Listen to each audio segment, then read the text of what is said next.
कल मंगलहाट बेगम बाजार में एक धरना प्लस ड्रामा दो भी हुआ होके वहाँ पे जो है वो रोड पे लेटे पुलिस वाले चार तरफ से पकड़ के ले गए, उठाए करे।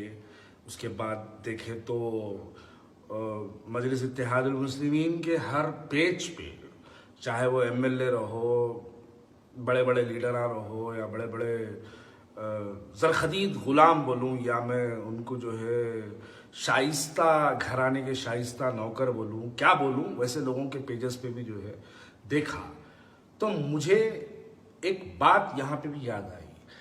खबरस्तान में टॉयलेट बना तो मजलिस इत्तेहादुल मुस्लिमीन सड़कों पर एहतजाज के लिए उतरी।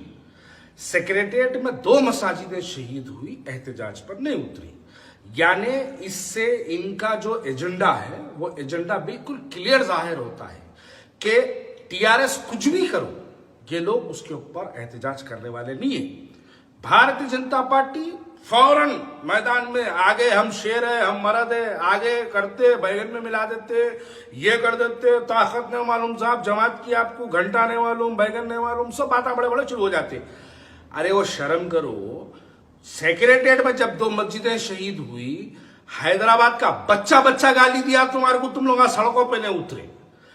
औरतें अब तक रोडों पे वीडियोस बना के बोले कहां गए हमारे शेरा, हाथों में चूड़ियां पहन लो बोले, जब आप लोग नहीं उतरे। अब इलेक्शन आ गया जीएचएमसी का, आते चलो निकल गए। और भिजा रहे भी तो किसको भिजा रहे?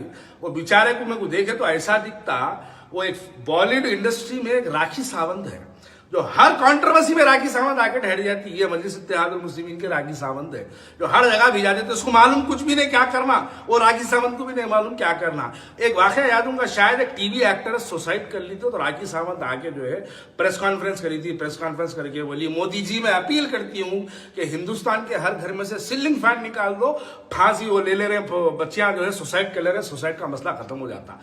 ये दीवाना भी वैसी है, इनेस के कामा भी पूरे दीवाने। आप देखो उसकी आवाज देखे तो मेरे को उसकी आवाज और राखी सावंत की आवाज भी वैसी दिखती, और उसकी सूरत देखे भी तो उसकी सूरत और राखी सावंत की सूरत भी वैसी दिखती। राखी सावंत भी बहुत से गाड़ियां राखी सावंत के ऊपर से गए और इन्हें भी बहुत बड़े बड़े लोगों के गाड़ियां चलाया सो है। खैर मसला यहाँ पे ये नहीं है, मसला दरअसल असल ये है कि आप खबरस्तान में एक टॉयलेट बनता तो एक पूरा मुकम्मल ड्रामा कर देते। भाई आप जीएचएमसी मुर्दाबाद के नारे लगा रहे, जीएचएमसी में 40 कॉर्पोरेटर आपके 6, स्टैंडिंग कमेटी में आपके 14, आपके 14 में 7 कॉर्पोरेटर आपके मजलिस इत्तेहादुल मुस्लिमीन के हैं। आपको सड़कों पे एहतजाज करने की जरूरत नहीं है। सड़कों पे एहतजाज करना तो हम फकीरों का, हम गरीबों का काम है। आपके सदर साहब फोन करके खाली एक फोन जीएचएमसी कमिश्नर को और दूसरा फोन पुलिस कमिश्नर को करके बोल दिए, साहब वहां टॉयलेट बन रहा है, देखो खबरस्तान में 10 मिनट में काम रुकना, 15 मिनट में मैं आके रुका देता हूं साहब। बोले तो पुलिस कमिश्नर, आर्मी पूरी हेलीकॉप्टर से उन्हें कूदा के पुलिस कमिश्नर लोगों को वहां से हटा देता। वो ईटा सीमीटा वीटा जो रखे हुए थे वो भी उठा के ले गया था। जीएचएमसी के लोड़ा रोड पे पोछा मार देते थे, कपड़े से साफ कर देते थे। आपको धरने देने की जरूरत क्या है? धरने तो हमारा काम है, बेवाओं का काम है धरने देना, बेवाओं का काम है चीखा मारना, रोडों को लौटना। अरे जीएचएमसी मुर्दाबाद, हिम्मत है तो जो है आप जीएचएमसी किस में आता? म्युनिसिपल एडमिनिस्ट्रेशन में आता ना। लगाओ, अगर तुम्हारे में हिम्मत है तो एक केटीआर मुर्दाबाद का नारा लगा के दिखाओ। हिम्मत है तुम्हारे कहने तो एक केसीआर मुर्दाबाद का नारा लगा के दिखाओ।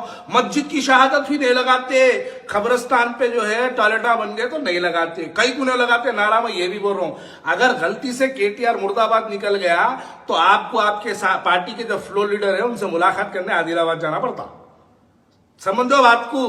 तुम अगर जबान से केटीआर मुर्दाबाद बोल दिए, हम बोलते, जिगर रखते, केटीआर मुर्दाबाद भी बोलते, केसीआर मुर्दाबाद भी बोलते।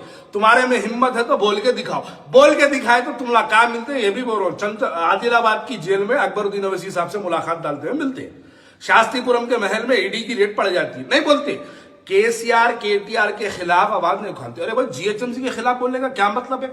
जीएचएमसी आपके पास है, स्टैंडिंग कमेटी आपके पास है, जीएचएमसी पे कंट्रोल आपका है, फिर रोड पे आपके लोग बैठ के जीएचएमसी मुर्दाबाद बोल रहे। इस बात पे बोल रहा हूं, दीवाने को कुछ भी नहीं मालूम, किसको मुर्दाबाद बोलना, किसको मुर्दाबाद नहीं बोलना उसको नहीं मालूम। लेकिन खबरस्तान का एक टॉयलेट की तामीर हुई कब्रिस्तान की जमीन पे तो फौरन आके धरना दे रहे। मस्जिद की शहादत पे मुंह बंद कर लेके खामोश बैठ रहे। अवाम में शहर हैदराबाद की अवाम को अच्छी तरीके से समझ में आता है, अवाम बेवकूफ नहीं है। वो दौर चले गया अखबार पे चिट्ठी लिख के भेजा तो अखबार में न्यूज पढ़ने का नहीं है। अवाम आज सोशल मीडिया की तरफ से बशऊर अवाम है। छोटा 13 साल का बच्चे से लेके 80 साल के आदमी तक सोशल मीडिया को इस्तेमाल कर रहे हैं। वो लोग आपकी हर हरकत को अच्छी तरीके से समझ रहे हैं कि आप लोग क्या कर रहे हैं। बहुत भारी पड़ेगी आपको, आप लोग समझ रहे नहीं।